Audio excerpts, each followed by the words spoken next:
So now coming to the speaking and writing. Let's talk about speaking first because that's my favorite. So speaking, um, many many of the candidates who are not native speakers, they do struggle uh, with grammar, with accent, with sentence clarity. Now you can go to the IELTS site and try to understand what are the different criterias would they use to mark, like score you. I'm not going to go any deeper into those details, but overview is that if it's really hard for you to speak good English, try to don't try to be fluent at first when you're speaking. Don't try to be fluent. Speak at a slow pace. How will this help you? Number one, it will help you um, collect your thoughts before you speak. Number two, it will also provide clarity of a sentence, like in terms of separating one word from the other. So I've seen some people, they just rush into the sentence and then they don't know what to say because they didn't think it through and they just wanted to be fluent at first and now they're out of words. Try to make sure whatever you are saying is clearly audible to the examiner. Grammar. There is no alternative to grammar. You do really need to correct your prepositions, your verbs, your past tenses, like all of your tenses, different form of verb.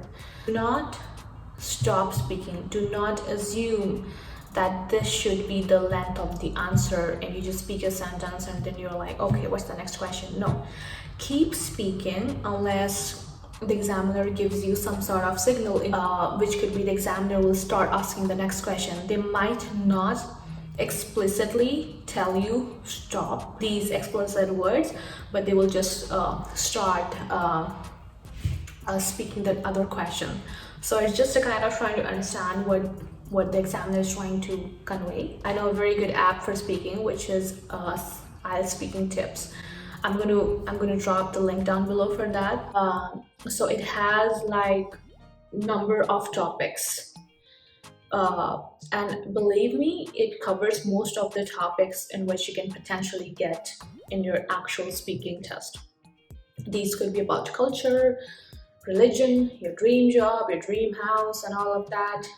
TV show you watched, a historical event, your fondest memory about your friends, family, all of that.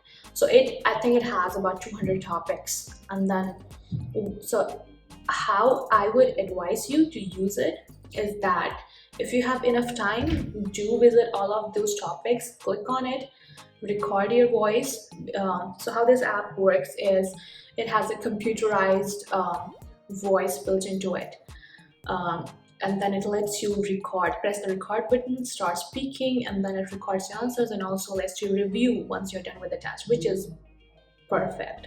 If you have enough time, go through that. Try to give a full speaking test, which is hardly 15 minutes. So try to go through all those topics. It does have some topics like 5 or 6 which you can download and speak.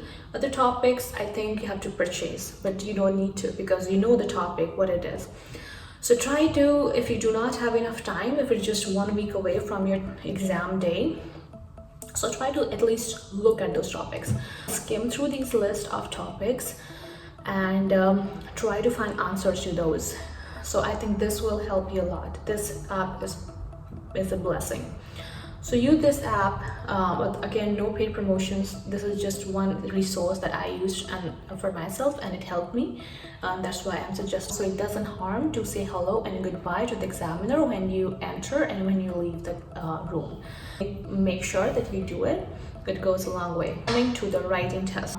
It has 2 tasks, like you would know, task 1 and task 2. For both of these tasks, word count is the key. I mean, I wouldn't say it's the key, but it is something that if not done right will definitely, you will just straight away lose your marks. So make sure you are writing like at least some words more than the minimum word count. Paper-based test, write a sentence, and then see how many words does my average sentence has. If it is 10 multiplied by the rows, that's your word count. But at the end of the test, it actually I also actually like counted my word count, like word to word, trying to understand that it's not 248 instead of 256. So if you have time at the end of the test, you can try that too, so that you're not just approximating your word count and then eventually losing marks. So task 2 is very interesting. Use the resources that you're using to try to understand what are different type of like tasks you can get for task 2. What are the type of questions? So there could be opinion questions where you asked about an opinion, so you do need to clarify that opinion at the beginning of the essay. Then there are cause and effect. So what do you think are some of the causes of global warming?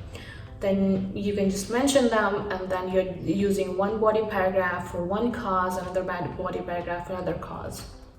And then there could be, they're asking you opinion, but they're also asking you to discuss the other side. So that's another kind of question. Then there could be like direct questions. What factors and what opinion, and then there could be advantages and disadvantage type of questions. So you can maybe use one body paragraph to discuss about advantages and then other body paragraph about disadvantages. IELTS again is a very format oriented test. So if you know the format, I think you have won half the battle. So for task 2, make sure you're writing an introduction where you are practically just paraphrasing the question. You don't want to add or remove information out of that question, like the paraphrasing part of that question. For example, people think automobiles are not good for the society. How you can paraphrase it? It is believed by some people that automobiles are detrimental to the society, something like that. Just mention, or just paraphrase that, basically mentioning that question again in your introductory paragraph. And then if it's asking you what are the possible effects of this, so you could say some of the effects are number 1, number 2, and then you're talking, and then you should have at least 2 body paragraphs. So when I say body, it means your content is in the body paragraph. You're talking about factor 1, for example, effect 1, it could be air pollution. Then you're giving examples. These examples could be from your personal life, or it could be some data that recently a survey was conducted. No one's gonna check the validity of that data. No one cares about the numbers. They're only looking at how you can put your ideas to paper. So write that body paragraph 1 is equal to effect 1, example for that effect, close it properly. Then we come to body paragraph 2, where we discuss the other effect, give another example, close it. Examples are really crucial.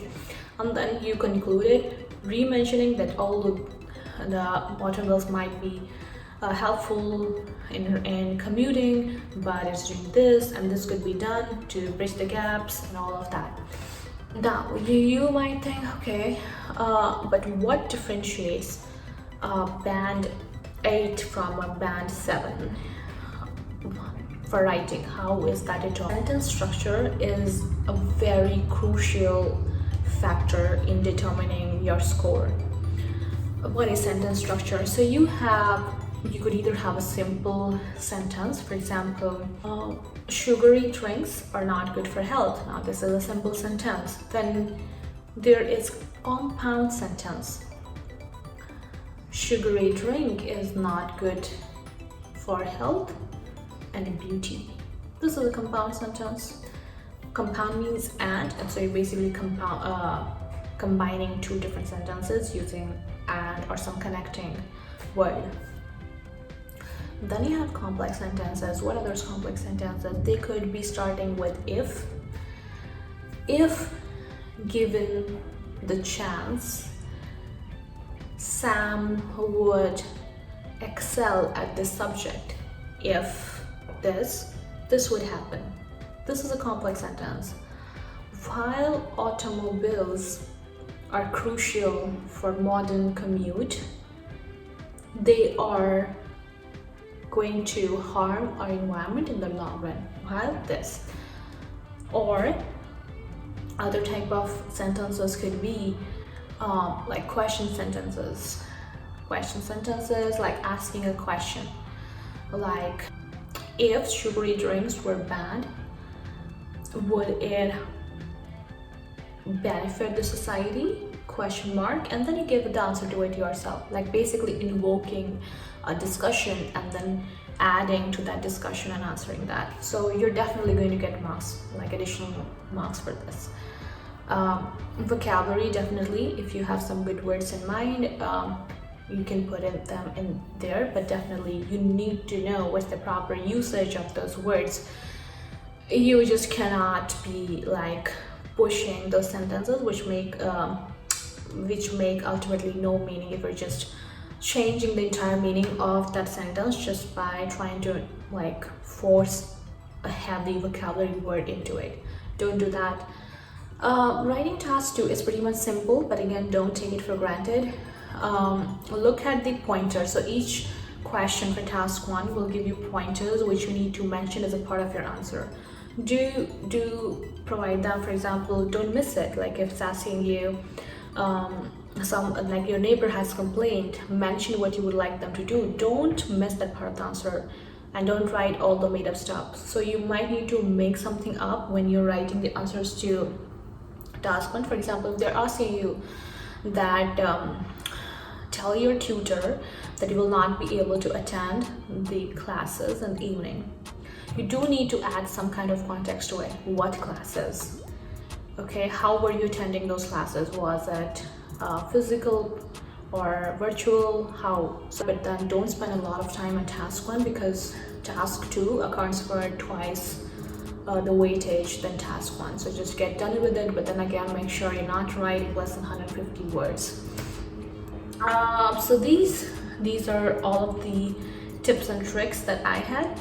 I hope that helps you. I'm going to drop some links in the description below.